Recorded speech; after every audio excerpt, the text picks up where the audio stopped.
I decided that I wanted to write what I privately called a big, fat London novel, mainly because London seems to me to be extraordinarily interesting condition at the moment. And it strikes me particularly hard because I grew up abroad and would first pass through London in the 70s, and it seemed such a grey place. The sky was grey, the buildings were grey, the people were grey, the kind of politics was grey. And I think it's that London is a world city. I think you can see the world in London. You can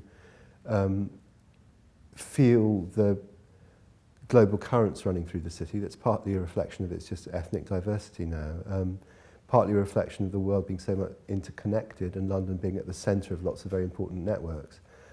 The novel's set in one particular street in South London called Pepys Road. And what happens at the start of the book is that a whole range of different people who live in the street get a postcard through their letterbox that's a photo of their own front door. And so every one of the cards is different and it's their door, and then written on the back is the same phrase on all of them. And the cards just say, "We want what you have."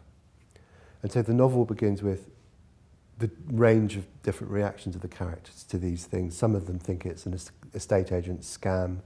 Some of them think it's a viral marketing thing. Some of them think it's slightly sinister or suspicious or disconcerting.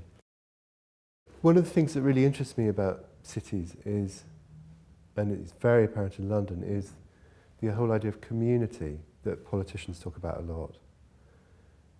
I think it's mainly untrue, that it's mainly a lie, that these places we live in largely aren't communities, and that politicians again always say we're all in this together, but actually in fact we aren't.